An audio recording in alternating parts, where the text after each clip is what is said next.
Hello there, I'm Sandy Allnock, and today I'll be working in four different mediums to make the same Christmas card, showing you how to do that. This is actually the first lesson in a class that you'll be able to see more of at the end of this video. So if you enjoy this, stay tuned for the end so you can see everything that's in that class. And by the way, it's not at art-classes.com. So keep your ears open when we get to that section. All ready?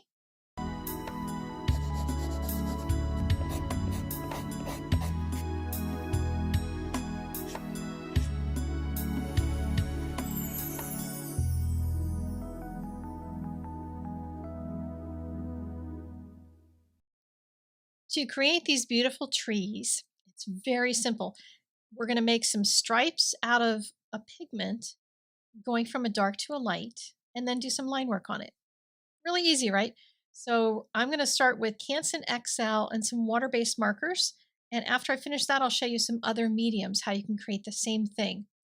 You may want to draw a triangle first, and that'll help you to stay within some bounds so it looks like a pine tree.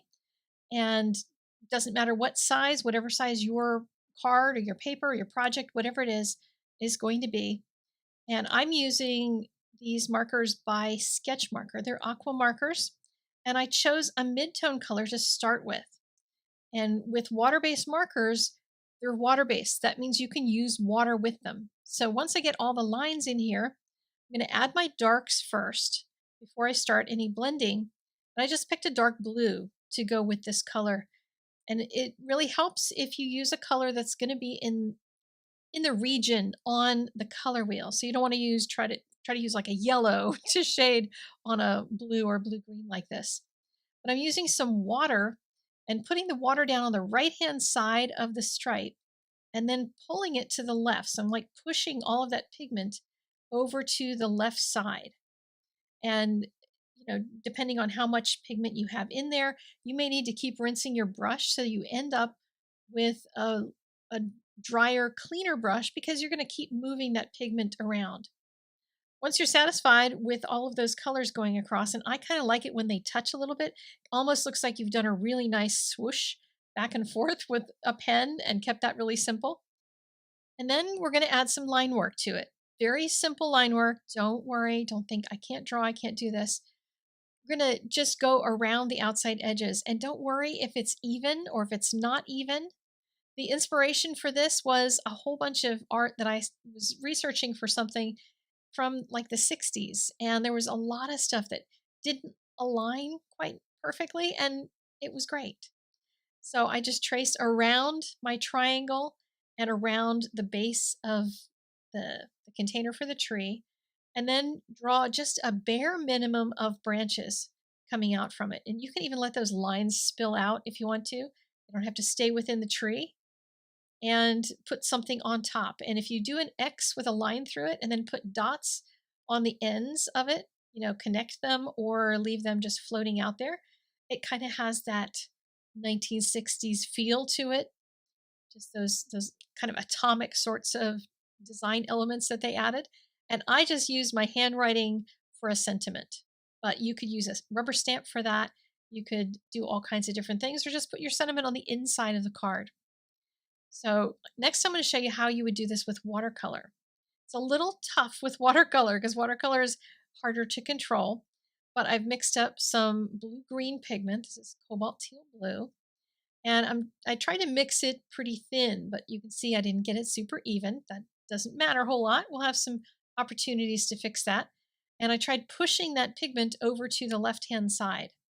And then I mixed some dark blue, some indanthrone pigment, and dropped it in the left-hand side, and then put in some thicker version of the cobalt teal blue and dropped it in the center.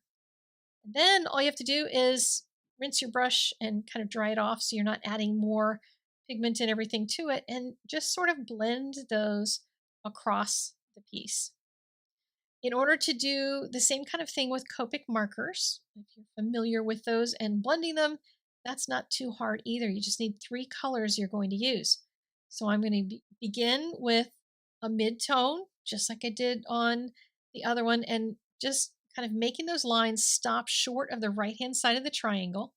because that's going to give me an opportunity to use a really light color. So I went from a BG13 to a BG00, and I'm just going to scribble on the right hand side of it because it'll blend it out as well as get lighter over on that side. And that's going to give me that transition to the light color moving off in one direction. And then all I have to do is add the dark color going the other direction. And this one is a BG57. You can use all different kinds of colors for these. They don't have to be blue-greens. That's just what I chose to do for these. But you can see how it gives you that nice transition from the light colors on the right-hand side to the darks on the left. And then draw whatever kind of pot you want. If you just want to make a straight rectangle, you can do that, and then add the line work. Prismacolor color pencils, a little tough for this particular kind of technique. You'll just need to get some blending stump out in order to make the colors work. And I picked a light blue to start with. And what I decided to do was to eliminate that pencil line before I went any further, because if you drag any color pencil around, it's better to try to drag the light color. If I started erasing after I got this dark color in there, it'd be really hard not to make a mess with that. So I'm going to put my dark color on the left, which is going to be kind of a blue-greenish color, and then a green-bluish color in the middle. And why am I doing that? I wanted to try to do some blending with a blending stump and some blending solution. So I dipped it into a little container that had some blending solution in it. So it's just a liquid that will break down some of the pigment from the pencils themselves and just smush back and forth until they start to blend. And you can see that I'm getting a transition from one side to the other. And then with my red pencil, I can just make the pot for the bottom and use a blending stump for that as well, and then add the line work. So I took all 4 of these cards and used the same line work to create a group of cards. These are so quick and simple to do. And I got 24 cards done in one day. And why is that? Because I created a clean and simple Christmas tree cards class. Yesterday in my video, I talked about wanting to teach you how to play, to take one idea and just start to do something different with it. Like try something different, try something new. And so what I did was take this Christmas tree and start thinking through things. I had a sketchbook out and I just would make lines and make more lines and then throw some color in here and some color in there. And what if I put this color on top of that color? Or what happens if I do this? And I just had a blast creating all of these different Christmas tree lessons. And so you can join me over at Art Venture. This class is only $8. Yes, $8. Really simple cards, but I hope it's going to teach you to play and that we can talk about playing over there in Art Venture, because it's just a place where I'm building community and I want more people to get involved in that, sharing their art and seeing the work of others and encouraging each other along the way. So if you want to join in, the link is in the doobly-doo. Remember, this is not at Art-Classes. I do have a Winter Wonderland in watercolor class that I am working on. It's going to be coming up soon, so I'll have regular classes coming.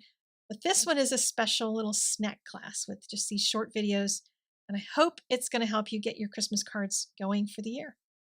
I will see you again on Friday with some art similar to what I created here today, just a little crazier. And I'll see you then. Bye-bye.